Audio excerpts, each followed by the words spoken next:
Thank you for joining Mayor Brown's Global Receivables and Supply Chain Finance webinar for today. This is the first in a series of these webinars that will run from now until mid-November to keep your clients up to date on developments and noteworthy issues. If you are a client of Mayor Brown, you probably know that for several years now, our supply chain finance team has hosted a series of live client events in New York, London, Hong Kong, and Singapore to discuss current events and developments in the supply chain finance market. In 2019, over 600 outside guests attended those programs. Unfortunately, we had to postpone those events this year because of the current situation, but we do hope that circumstances permitting, we'll be able to get together again as soon as possible in the new year. In the meantime, we hope you'll find that our webinar series is helpful to you. A complete description of the series is contained at the end of the slide deck for this program with dates. I would also like to mention that Mayor Brown has recently launched a more holistic end-to-end supply chain and distribution product offering, which seeks to provide a one-stop shop of services for clients in the supply chain area and brings together many of our colleagues in customs and foreign trade, tax, intellectual property, and elsewhere. There's also some information on the wider effort here in the slides at the end, along with a list of some of their programs coming up in the near term. My name is Massimo Capretta.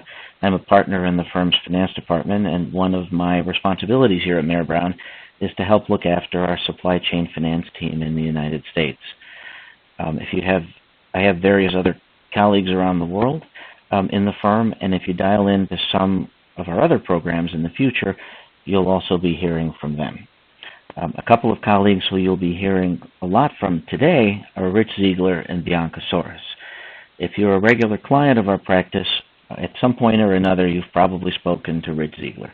Rich is not only a seasoned bankruptcy lawyer who has been with the firm for many years, he also has an incredible amount of knowledge and experience on how U.S. bankruptcy law applies to the supply chain finance product, especially in the area of true sale.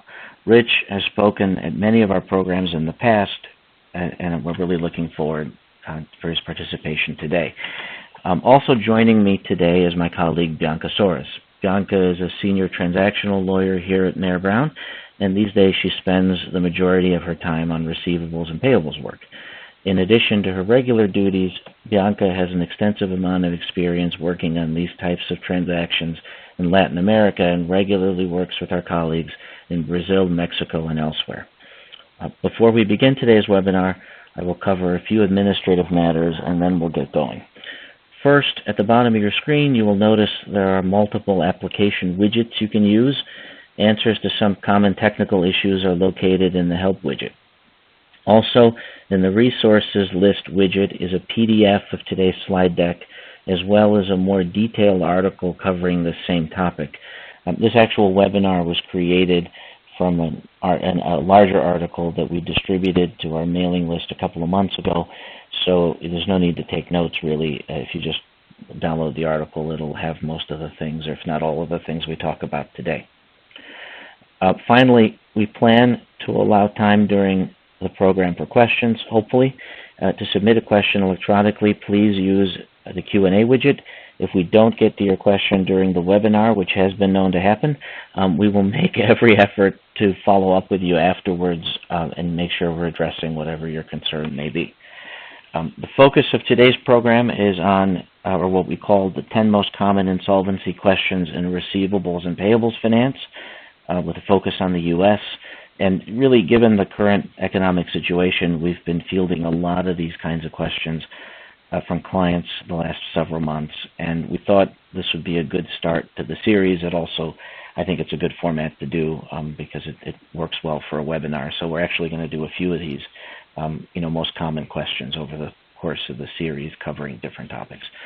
The one thing I do want to mention before we go through it is that we understand that there are people listening to this program all over the world. We also understand that the U.S. bankruptcy system is fairly unique and really doesn't align with the way things work in most other financial centers, especially the ones we operate in. This is the main reason we elected to have this separate program covering the U.S. only.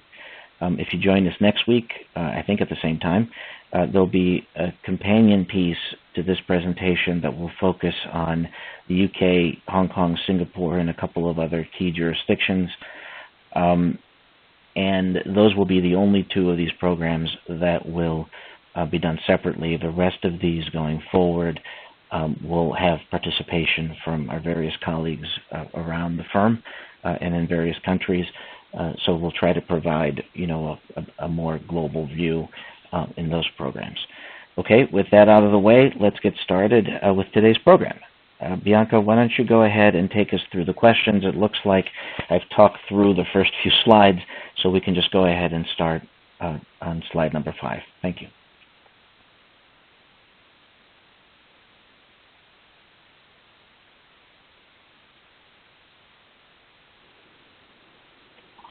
Thanks, Massimo.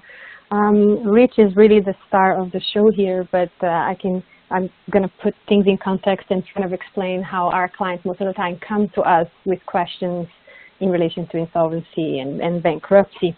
I think, it's fair to say that most of the facilities that we work with are uncommitted, and generally the exposures are short-term, and a lot of the counterparties are well-capitalized and highly rated. But when you get into situations like the one we are today, with the possibility of an economic stress, I think clients get very nervous, and they want to come to us kind of to understand how their structures that they put together, the contracts that they sign, kind of will behave if a situation would go south.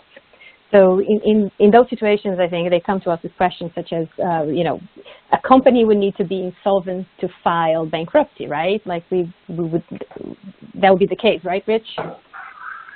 Yes, and the answer is surprisingly no, that a company does not need to be insolvent. The bankruptcy code defines insolvency as liabilities exceeding assets, and it's an important concept in many bankruptcy code provisions, but it is not a gateway for filing. So the only standard is that the filing has to be in good faith, and of course there are some restrictions on types of entities that may file, but the good faith standard is, in other words, is the guiding principle. In other words, the debtor has to have a legitimate purpose for seeking the protections of the bankruptcy code, but which usually includes financial distress, but obviously that can occur long before you hit the point of insolvency. The flip side is that you have many insolvent companies that never file for bankruptcy and either liquidate or restructure in an out-of-court restructuring. And so it's an important distinction, and I think it's important in connection with our typical receivable purchase agreements that we see. And maybe Massimo can elaborate on that issue. Yeah, no, I'm happy to, Rich, and I think you're raising something that's really critical, especially if you don't do a lot of these types of transactions, and especially if you're coming at it from a different sort of legal framework or a different jurisdiction, because the common practice in the U.S., and it's really what, and I think, which you would agree, is sort of what the fundamental underlying law of, for example, a true sale is based on, is that the risk, the credit risk that you're essentially taking as the purchaser of a receivable on a non-recourse transaction is essentially it's solvency, financial wherewithal risk. It's not really bankruptcy risk. So essentially, if the company has no money to pay you, whether or not they've actually gone through the act of seeking bankruptcy protection in the U.S., it doesn't really matter for purposes of how, typically one looks at things like true sale. So, I think that's an important distinction, and I think it's one of the reasons that it becomes so difficult to answer questions around, what risk definitively are you really taking as a purchaser, because sometimes it's hard to know whether that test is really met. And like Rich said, on the flip side, there are definitely situations where a company would seek bankruptcy protection, and not actually really be insolvent. And the most obvious situation I can think of, Rich, and I think you'd probably agree, is companies that are having a liquidity crisis, right? And that you tend to see in kind of distress, financial crisis type situations where you have a company that actually is a perfectly sound business, has plenty of assets, is actually operating reasonably well, but literally just runs out of cash because it can't finance its short-term operations. I think that's correct, and that's usually a driving factor in bankruptcy filings. But yes, you could have. Then there's a solvent entity. Yep. Yeah. Good. So. Well, go ahead. Sorry, Massimo, go ahead. No, please. I was just going to say that, in certain situations, there's also clients would also make a decision about bankruptcy based on some strategic reason. We're going to touch upon this later, but, sometimes they might do that to avoid certain contracts that they might have. So there are different reasons why they would file for bankruptcy, as you were saying. Yeah. Good. So let's move to the next slide. And in addition to that, there's also involuntary bankruptcy, right? So what about involuntary bankruptcy, Rich? Okay, so unsecured creditors do have the ability to put a debtor into bankruptcy. The threshold is typically 3 creditors holding unsecured claims totaling $16,750 or more. So the dollar threshold is not particularly high, and you do need a group, and the claims have to be non-disputed and non-contingent. That becomes in contested involuntary is a big issue for litigation.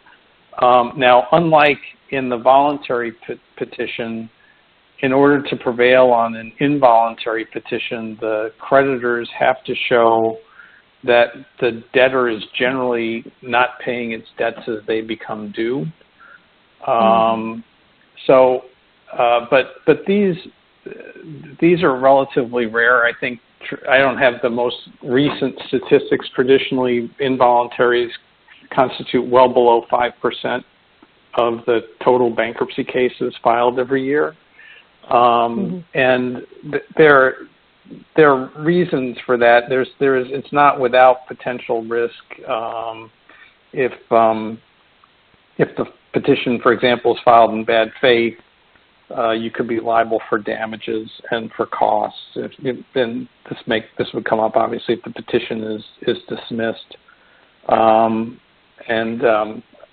would just parenthetically mention that the typical case where you see it is if the debtor is transferring funds and creditors become aware of it, and what they want to do is basically get a bankruptcy case in place so that either a creditors committee or a trustee can claw back those transfers.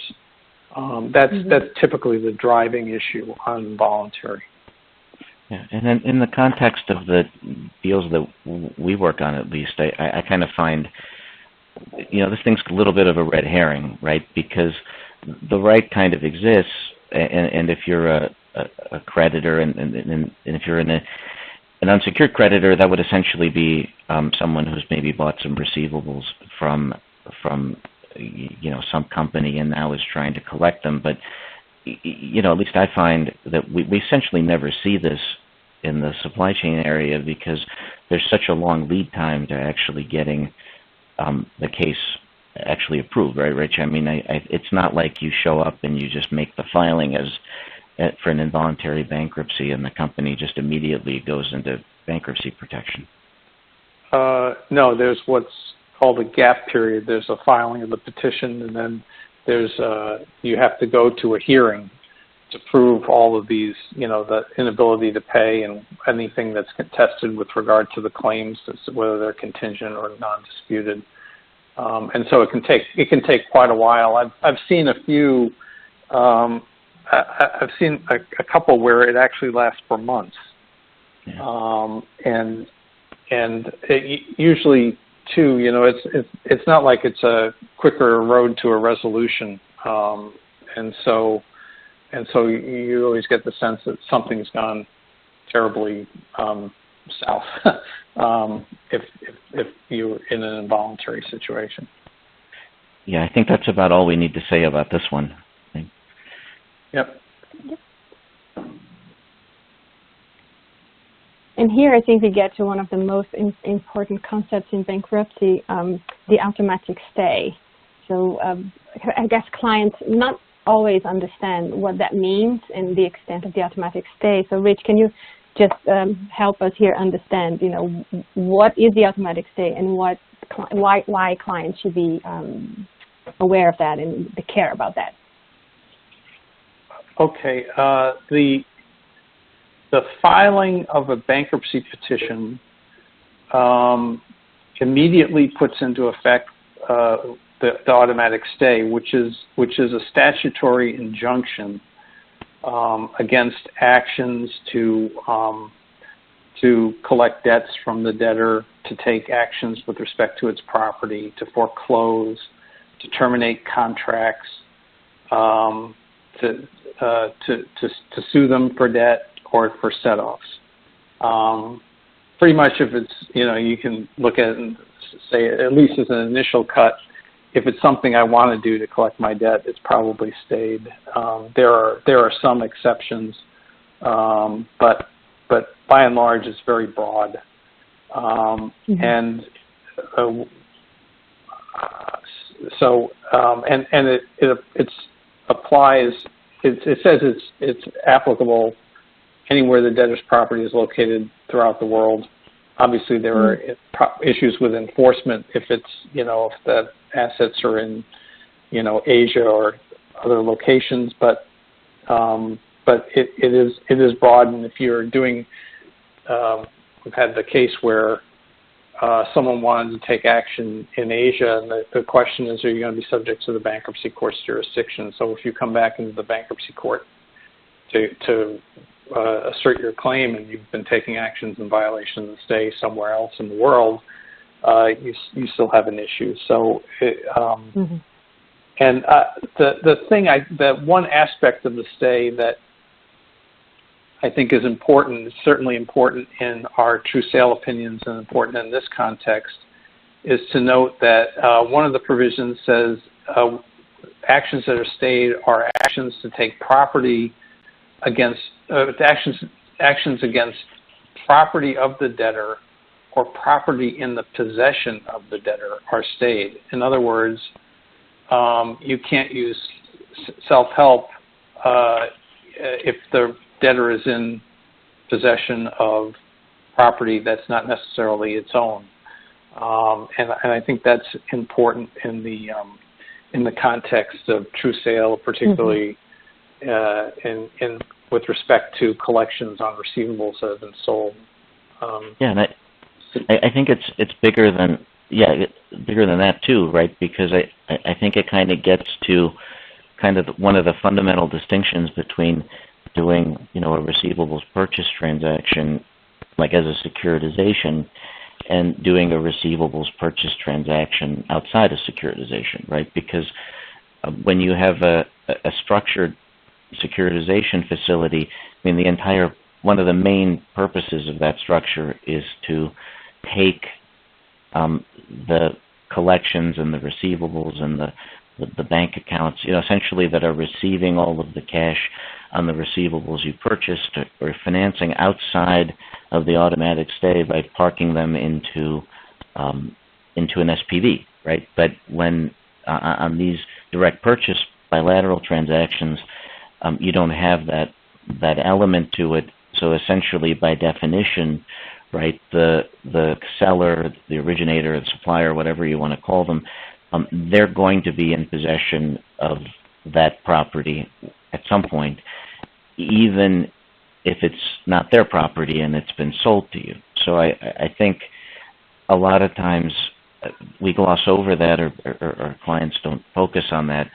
But by definition, if you're doing a receivables purchase transaction of some type, and the cash is being collected by the supplier or the seller, originator.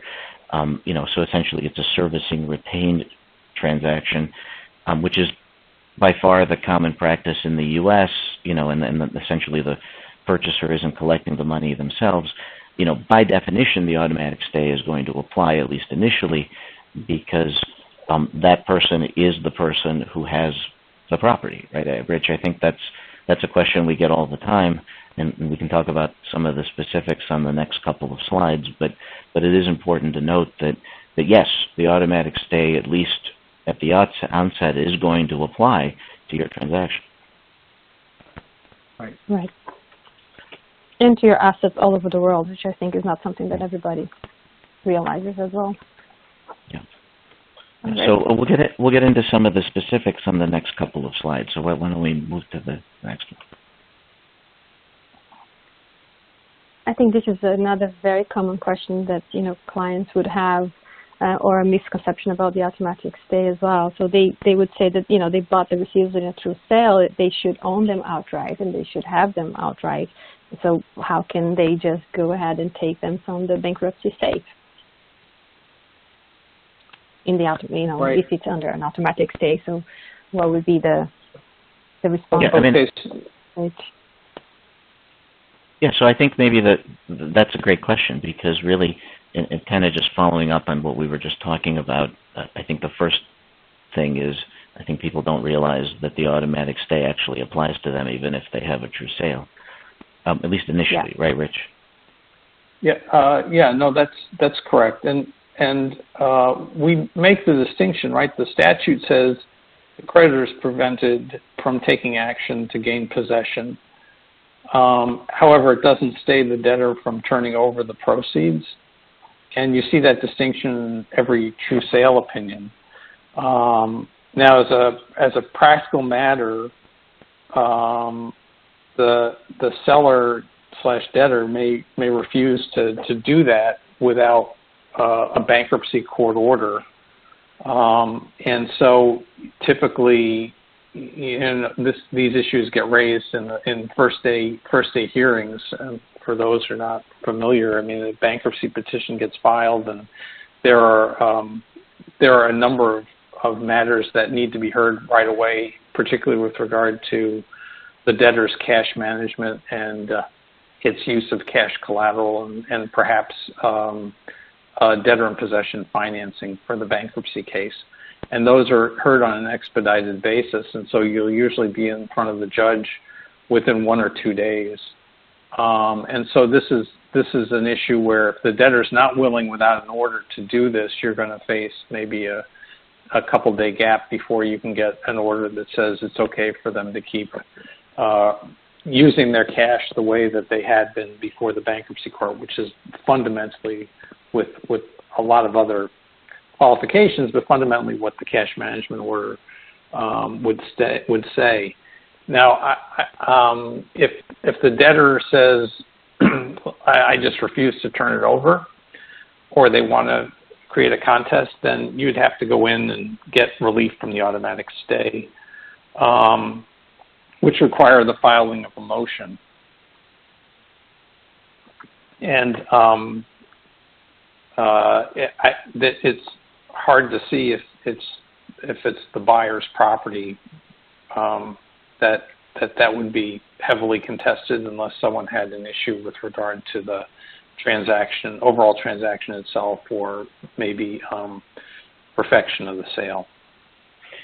Yeah, and we're definitely going to get to a couple of those things a little bit later, but I think something you said is really important. Essentially, if the originator, supplier, seller, they're objecting, or they don't want to give you the money for whatever reason, at least when we look at these things, assuming that you've done what you need to do and you really did have a true sale and you did perfect your sale and all that kind of stuff, the biggest risk that you sort of have is time risk, right? It could take you some time if things go awry that's longer than a couple of days. It could be, a material amount of time for you to actually get the court to agree to hand over your money. And so when we look at this issue here, at least, I think we really view the biggest risk to be just time and delay time. And you can kind of view that as a tax or as a drag on the transaction, but you know, you should always bear in mind, I think, that there is going to be or could be some delays if you have a counterparty who isn't going to be cooperative. And the statute provides that relief from stay is supposed to be an expedited process, and the court's supposed to come to a conclusion within 30 days or the stay terminates. But at least with respect to the specific issue before the court, but as a practical matter, it can be extended, and so I've seen many cases. I'm involved in one now. We're not the movement, but the stay motion was filed months ago, and we're expecting a ruling from the court in 2 weeks. So it can take a while. Although I think it can be, because of the statute, you can push it to a faster timetable. Yeah, I think it ends up being one of those 90-10 things, right? 90% of the time you're going to be fine, and 10% of the time it's going to be bad, right? And there's no way to know which of the out of 10 deals, which one's going to be the one. All right, but I think we covered that one. Why don't we move to the next one? I definitely want to make sure we get through all the slides. So. This is another common question we would have. Most of our contracts would have, the purchaser of receivables would want to have the right to give notice to the debtor at one point in time if there is some servicer issue or if there's any problem with the seller. So if the receivable is still outstanding, the question would be, how can I go? Can I go directly to the debtor and prevent any proceed or any money going into the seller's account if the seller is in trouble? And I think if yes, I think if the receivable, if it's not collections in the possession of the seller / debtor, you could send notice to the obligors with respect to your property, and so. It doesn't involve an action against the debtor or the debtor's property, and so I think the stay would not apply to that action. So we make the observation, obviously, that of course a debtor may object to that action, but they would have the burden of seeking injunctive relief from the bankruptcy court to prohibit you from doing that.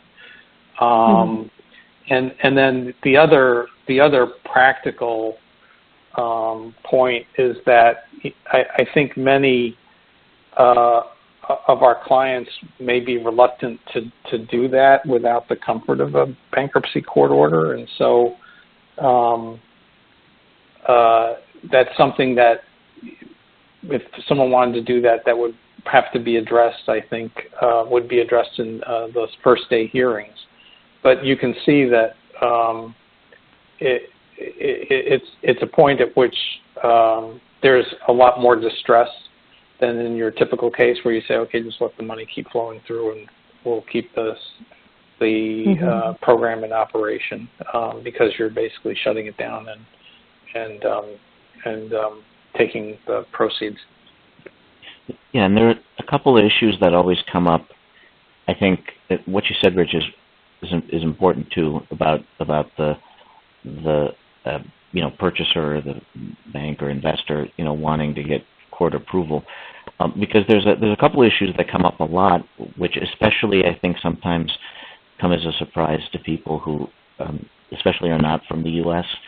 And the most obvious one is that of course the usual practice in the United States, because of the way the Uniform Commercial Code works, it's generally very unusual, or a small minority of transactions outside of the payable space. So obviously that's different because those transactions are of course built around the obligor. But in the receivables purchase space, I mean, by far most transactions are non-notified, right? So the debtor doesn't doesn't know anything about the sale of the receivables. And a lot of times in the U.S., if you're a debtor, and it's going to be pretty rare for you to receive a notice from someone saying, hey, I bought these, now they're mine, pay me instead. And the context that you're usually going to see that in is an enforcement context. So a lot of times the debtor is going to say, look, I don't know what's going on. I certainly don't want to get in a situation where I have to pay, receivables purchaser A and I have to pay the company too. You know what, I'm not going to pay anybody. I'm just going to sit down, not write a check to anyone and just wait. The bankruptcy court will tell me what to do eventually, and then I'll just know who to pay. And that's actually a common response in the U.S. And a lot of times, harking back to my days doing a lot of, heavily secured lending, I was definitely involved in a couple of situations where, the client was actually trying to motivate the borrower or the counterparty to actually file for bankruptcy, and instead of trying to get an involuntary, they actually went and started sending a bunch of notices because they knew that the account debtors weren't going to pay and the company was going to run out of cash and they were going to have to file. So a lot of times in the U.S. that action might be counterproductive. So it's for sure the case, and that's why I think, Rich, if I'm a purchaser, it makes sense to go try to get bankruptcy approval to start collecting, because then I'm going to be shielded from that, and the account debtor might actually pay me, right? I would, being a veteran of trying to collect supplier receivables in bankruptcy cases for bankruptcy estates, I can tell you that I underscore that. That will be the reaction, to not pay at all. Yeah, and I think we've actually, a few times when we've been on the other side, we've actually advised clients not to pay. So I know that's the case. The other thing I wanted to mention quickly, it doesn't really apply to this discussion, but I think it's important. This whole discussion about remedies, self-help remedies, and that the one market involves government receivables. And there's a couple other exceptions, but the government one's the biggest one, especially federal government receivables, because I think if you work in this area enough in the U.S., you'll come across what's called the Federal Assignment of Claims Act, and its main purpose is to protect the federal government from having to respond exactly in the situation we described. So essentially, if you're financing federal government receivables in the U.S., that avenue is not going to be open to you, whether it's in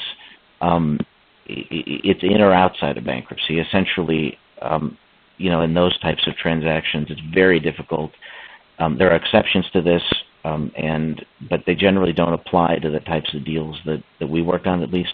It's very difficult to actually collect the receivables directly against the account debtor. So on those transactions, you really are going to be looking at dealing with the bankruptcy process, because those payments really are going to be going to the bank accounts of the originator, seller, supplier, and you really aren't going to be able to collect directly. As I said, there's some exceptions to that, and if you have any interest, you can let us know. A couple of years ago at one of our live programs, we did a whole presentation on financing government receivables, but by and large, the customer base or the client base that we have in the receivables you're going to be looking to fund just aren't going to be eligible for that, and you really are going to be dealing with the bankruptcy process. And I did want to at least mention that quickly. I don't know if you guys have anything else on this one, or if you want to move to the next slide. No, I don't have anything further. Let's move to the next. So here we're talking about clients that generally have accounts in which they receive a number of proceeds and monies from different transactions, a general ledger type of account.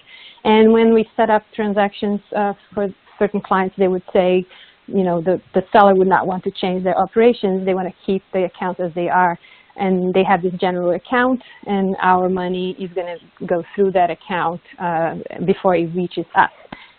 Is that a problem? Should we be concerned? So it's definitely a problem of commingling there. And Rich, can you tell us the issues in commingling? Yeah. Sure. Yeah, I think the answer is it depends.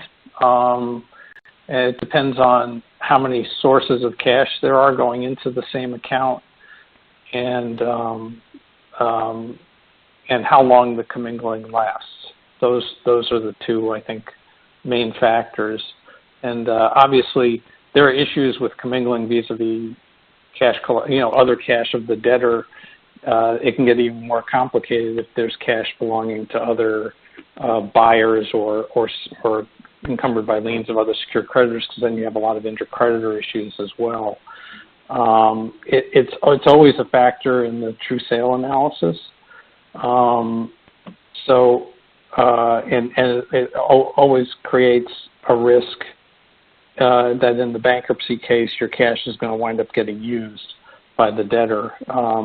Subject to protections because it's the buyer's cash, but the question is, does the commingling go on for so long that it's not identifiable?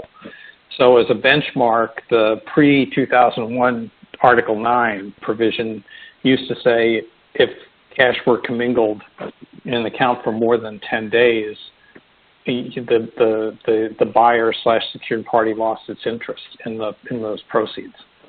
Wow. The code, when it was amended, was tried to expand that somewhat, in particular to sort of accommodate securitization and structured finance transactions.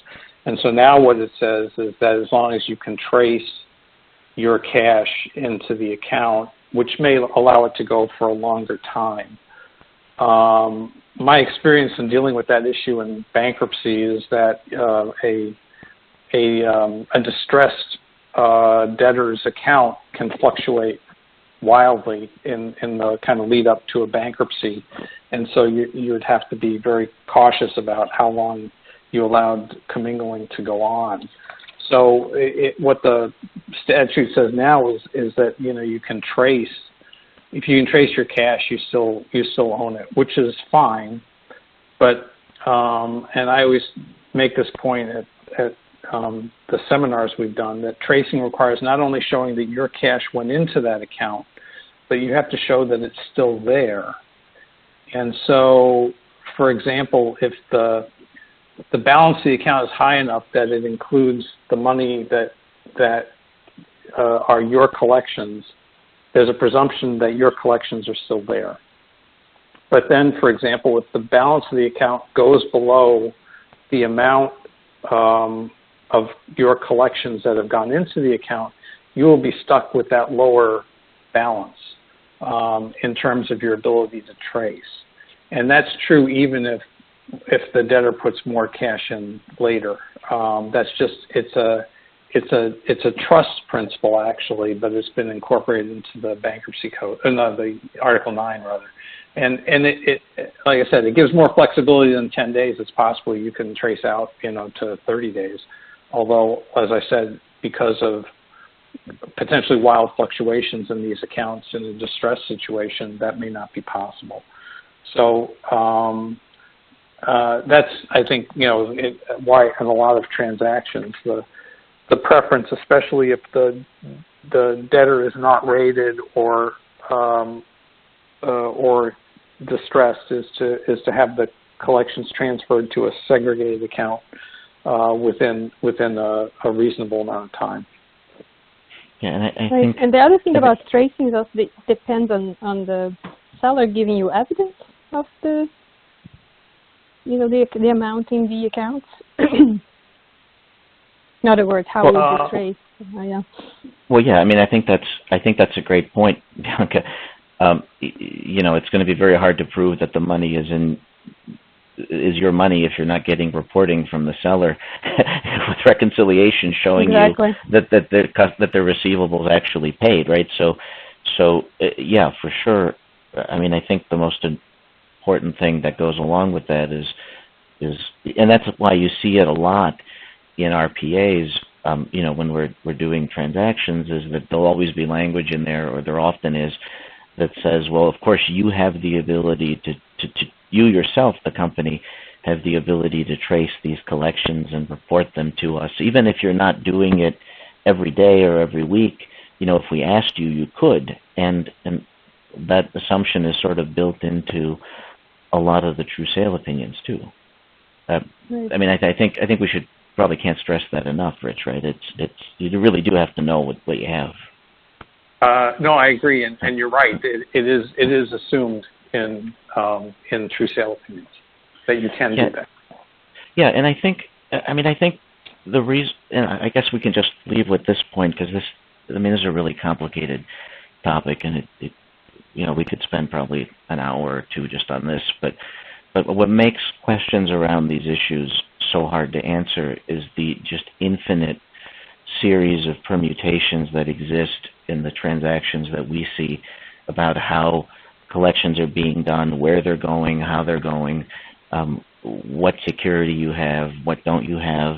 It becomes very hard to answer questions, because you have everything from the extreme, right? We're only funding receivables from these 3 customers. All those customers are paying into bank accounts that are located at, if like you're a bank, at our bank, and those accounts are pledged to us, and that's the only thing those things ever receive, all the way to, well, we're actually funding some big company.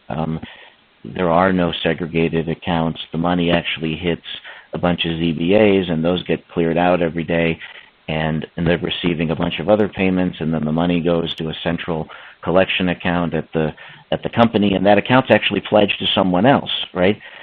Well, it's really easy to say, well, in the first situation, you're probably okay, right? Things are going to work out really well for you. In the second situation, you're going to have some serious problems. But but the problem is that 95% of the time you're not an A or B, right? You're somewhere in the middle, and you kind of have to you have to be careful, right? If you're actually worried about the credit standing of the person who's actually doing the servicing on your facility, you really do have to think sometimes, well, what is the real risk, and how can I get myself in a position where I can have less risk, but also, that still works for the customer, because of course, it's going to be not going to be a big shock to all the people listening to this, that 99.9% of the time, right, your counterparty isn't going to just say, well, sure, why don't you just tell us how you'd like us to completely redesign our cash management system, right? So to make you happy, right? So it's sometimes it's hard to get to the ideal solution, but you just got to be aware that those issues exist. You guys have anything else, or you want to move to the next one? Right, why don't we move on? Yeah, let's move to the next one. So here you're talking about the contracts that are really important, or the vendors that are really important for a seller, and whether that, our contract would be one that is really important for that seller, and we would want to have a critical vendor status there. So the invoices that the purchaser is buying, Rich, if they want to be given a critical vendor status, what does that entail? Okay, so there's no way to ensure yourself critical vendor status. Just I can give a little bit of a background. So a debtor files for bankruptcy, and on the first day, it files a motion with the court and says, I have certain suppliers that are critical to my operations, and they have outstanding debts which will be treated as unsecured claims in the bankruptcy. I have no other place to source what this supplier provides me, and it's critical to my operations that I continue to have a supply, and I'm concerned that if I don't have a payment to the supplier, that I'll get cut off or put on much worse terms that the debtor can't handle at the moment. And so that's the essence of the motion. And so the debtor comes in and says, we'd like to pay these critical vendors. And there's no provision in the bankruptcy code for doing this. And it actually in many respects violates a fundamental, provision of the bankruptcy code that, unsecureds get treated equally, but some will get preferential treatment under these types of orders under what has become known as the doctrine of necessity. So it's functionally a sort of equitable principle that the bankruptcy court applies. The structure of these varies. Some debtors come in and they say, here's the list of the people we want to pay and how much we want to pay. There are some I've seen where the debtor comes in and says, we'd like a slush fund of X million to pay the suppliers that are going to be critical, and we'll know them when it arises.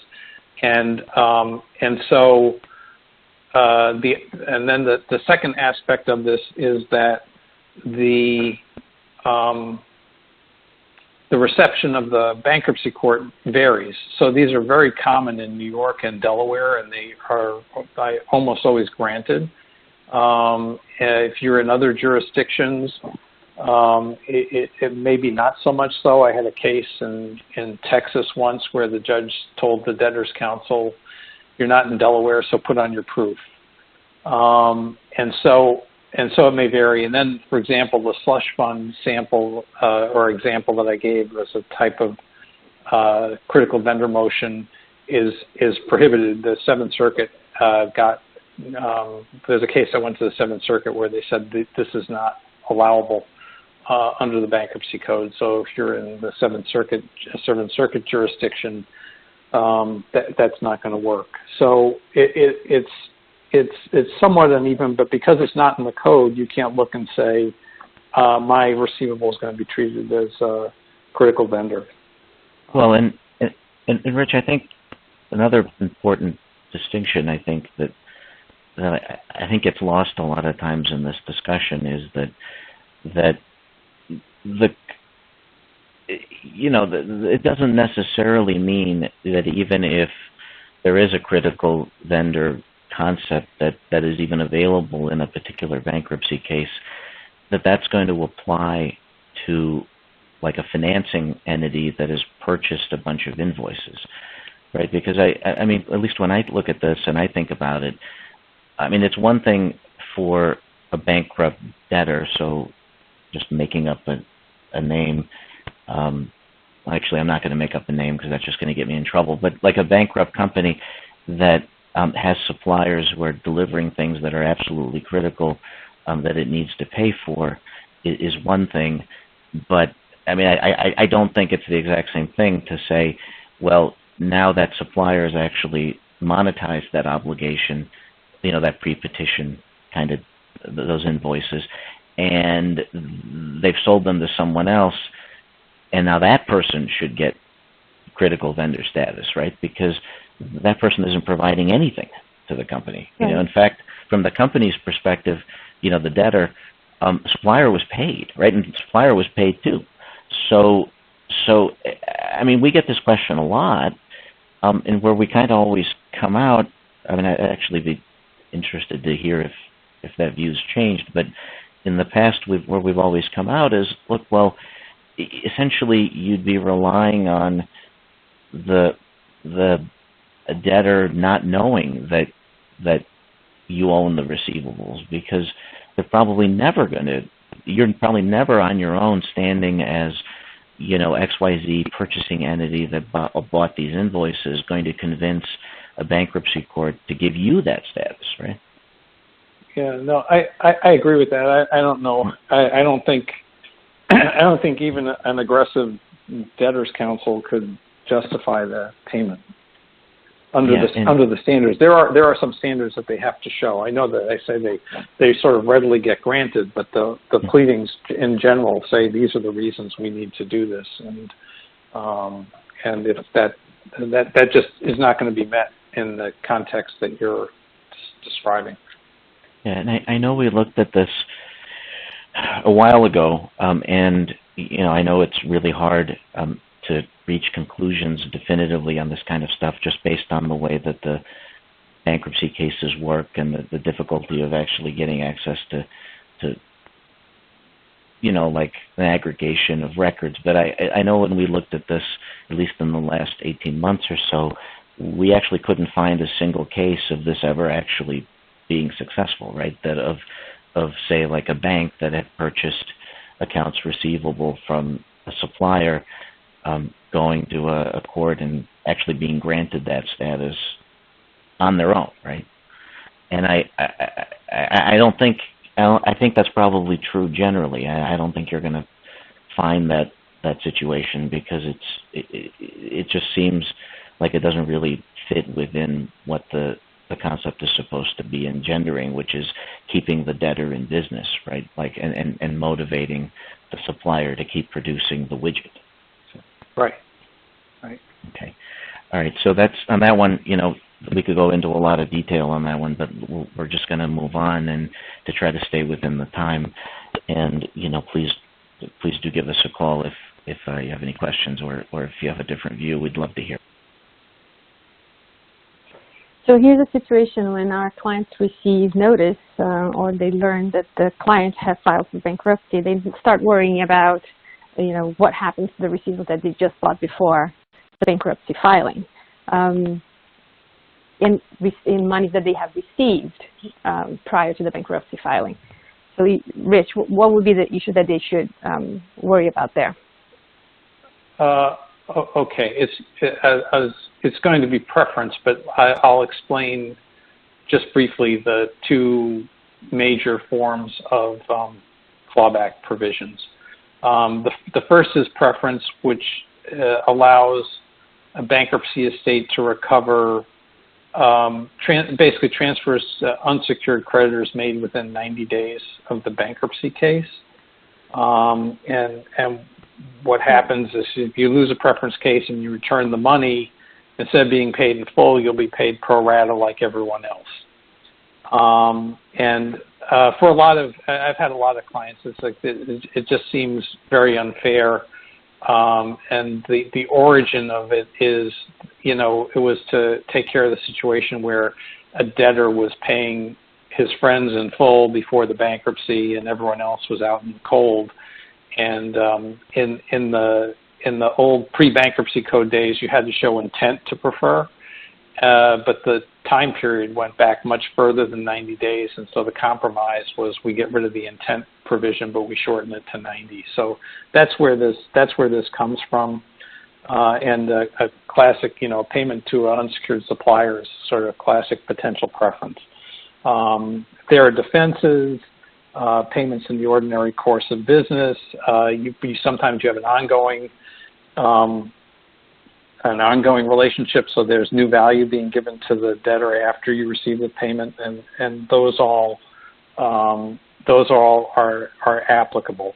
The other type of clawback is a fraudulent transfer. That is where the debtor, if the debtor is insolvent or in financial distress and transfers an asset for what the code calls less than reasonably equivalent value, then the asset can be recovered, or what basically gets recovered is, the delta between the low price that the debtor received and what the real value of the asset was. And that again has like long ago historic, it just basically was, you're in distress, so you sell your house to your brother for $10, and then after everything is calm, he transfers it back to you. But the good thing about for fraudulent conveyance, a preference is a payment made on account of an existing obligation of the debtor. A payment on account of an existing obligation of the debtor is value under the fraudulent transfer statute, and so if either one or the other applies, it's a payment on account of an antecedent debt, as it says in the code, although it's potentially a preference, cannot be a fraudulent transfer. But I think in this context, the thing you would see most would be potential preference action. Yeah, thanks, Rich. Let's just move on to the next one, since I want to make sure we get all the slides in. Sure. So many times you would have clients kind of presenting a situation to us where they say that either the seller does not want anybody filing against them because they don't ever let anybody file against them, or the client would say, I might have made a decision not to file against the seller after a sale. That's a very common question. So what happens there? What happens, Rich, if they fail to perfect the transfer of the receivables? Okay, so a sale of receivables is an Article 9 transaction, and so even though it's a sale and not a secured transaction, not necessarily it is a secured transaction, but if it's not a security interest, but it's a sale, in order to perfect against third parties your rights in the sold assets, you must perfect the transfer. And for accounts receivable, that's done by filing a financing statement. I've had clients that say, well, yeah, but there are no other creditors or no other secured creditors that are coming in, and the problem is that the problem is that in bankruptcy, the trustee has the rights of a lien creditor, which effectively means that the trustee in bankruptcy, including a debtor in possession, if no trustee is appointed, has priority over unperfected security interests. And so if you're unperfected, you're basically an unsecured creditor in the bankruptcy case. That's the end result, and why it's critical to perfect the transfer. Yeah, and I think that's something worth really stressing, because I know we talk about this a lot, and I think this concept's generally well understood, at least in the U.S., but at least I find not so much on transactions we work on with counterparties outside the U.S. And I think, it's just absolutely critical that there really isn't any, like, quote, way around it or wiggle room. It's pretty plain under U.S. law. The purchase of a financial asset like an open account receivable requires the filing of a financing statement in the UCC records. Failure to do so will automatically mean that you're not perfected, which, of course, in U.S. parlance means that you have rights against third parties. And I think that issue arises not just in bankruptcy, it arises outside of bankruptcy too. For example, you could be purchasing receivables from a company that has already pledged them to someone else. And that company could be in distress, and as we were discussing before, not really in bankruptcy yet, but that other creditor could be looking to enforce remedies against that company and collect its payments from its own debtors. And in that situation, you'll absolutely lose if you're competing with that creditor if you didn't perfect and you didn't get priority.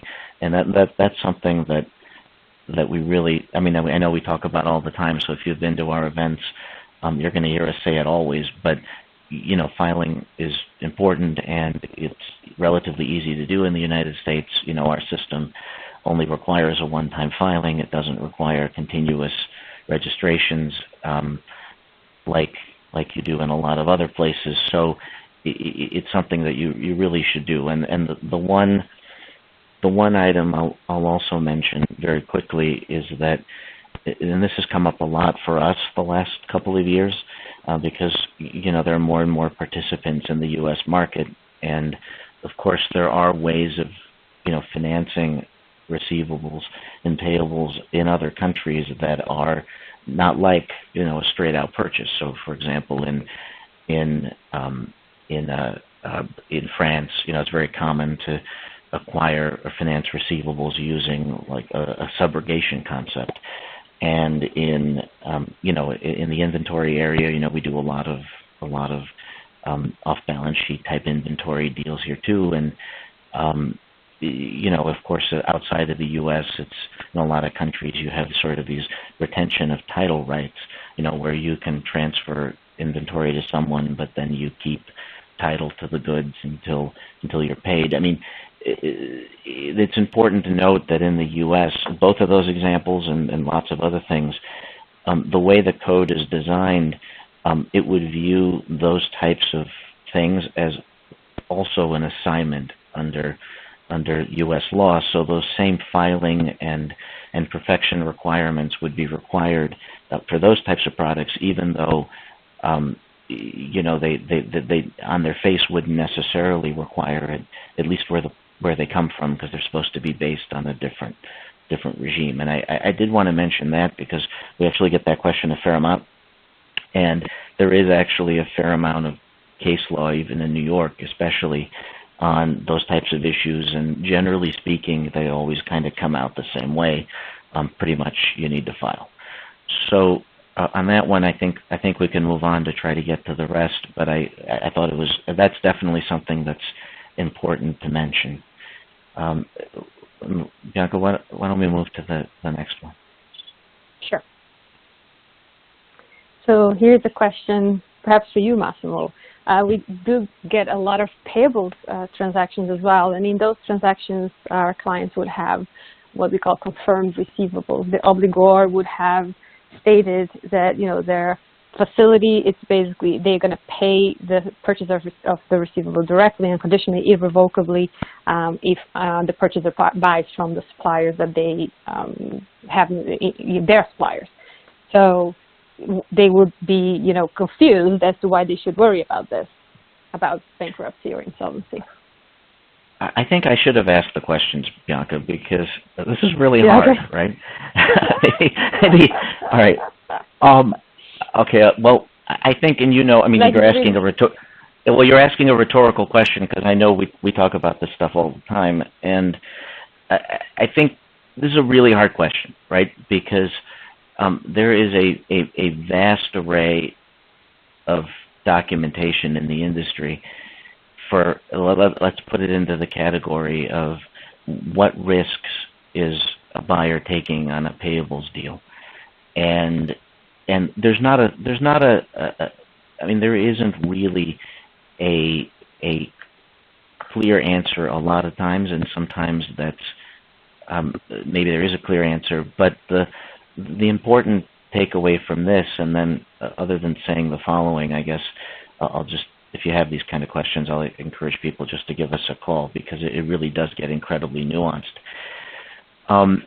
I will say that in the United States, it is often the case that these are issues you're going to need to worry about, because a lot, and maybe I'll even say most, payables documentation in the U.S., while it provides for a confirmation of invoices, it might provide for a waiver of set-off, and might provide for obligations to advise the person sponsoring the program of conflicting claims and things like that.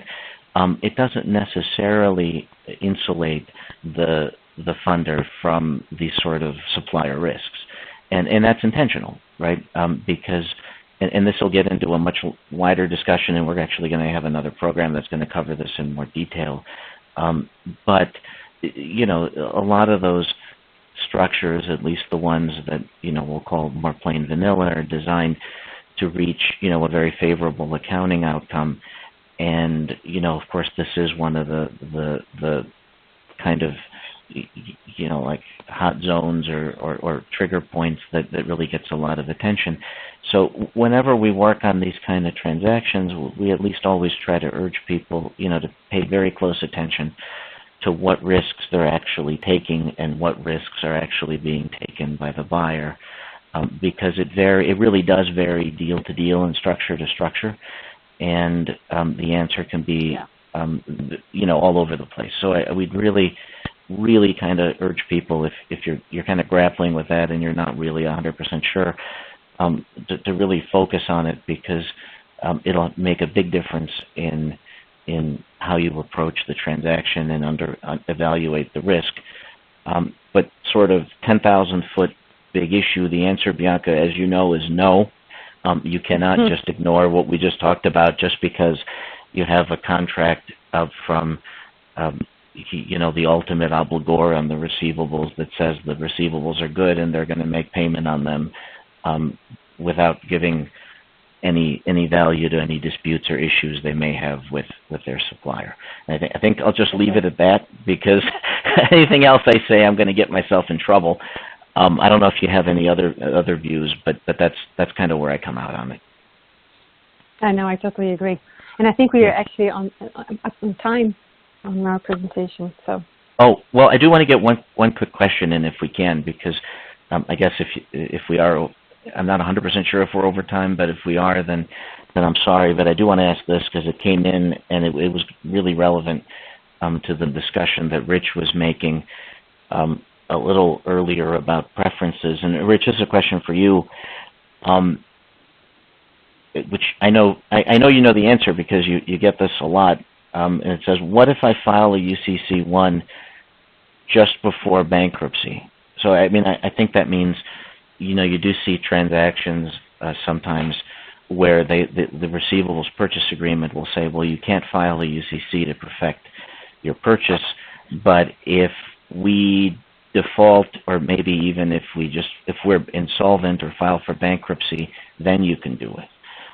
So, Rich, does that work? It depends how long there is between the time you file and the filing of the bankruptcy. If your filed financing statement, your financing statement was filed during the 90 days prior to the bankruptcy, it's avoidable as a preference because the filing is deemed a transfer under the code provisions, and you're getting a preference because you've elevated your unsecured obligation to a secured obligation, and it would certainly be the type of thing that any creditors committee in any bankruptcy case would immediately focus on. So if you file and you can kind of cross your fingers and hope you get through 90 days, then maybe you're okay. But a filing on the eve of bankruptcy is just the same as no filing at all. Thank you. All right, and I think, and I apologize, I think we are at our time. But like I said, if you submitted other questions, we'll try to call you back, and we're always happy to answer whatever you'd like. If you didn't, because you couldn't figure out, you're like me and you're technologically challenged and you couldn't figure out how to submit one, just give one of us a call or shoot us an email. We're always happy to talk. With that, I'll just quickly point out that at the end of this deck, there are a couple of slides that talk about some upcoming programs. I'm sure all of those will be great. Many of those will feature not us, so I'm sure they'll be better than this one. And we do hope you dial in and they're of use to you. And like I said at the beginning, all of us here at the firm, are really looking forward to the opportunity, at some point, hopefully in the near future, that we can go back to having our live programs, and we'll get to see all of you again in real life and share some diet beverages from the firm commissary. Thank you very much for dialing in, and we really look forward to talking to you soon. Thank you. Thank you. All right, I think that's it, guys.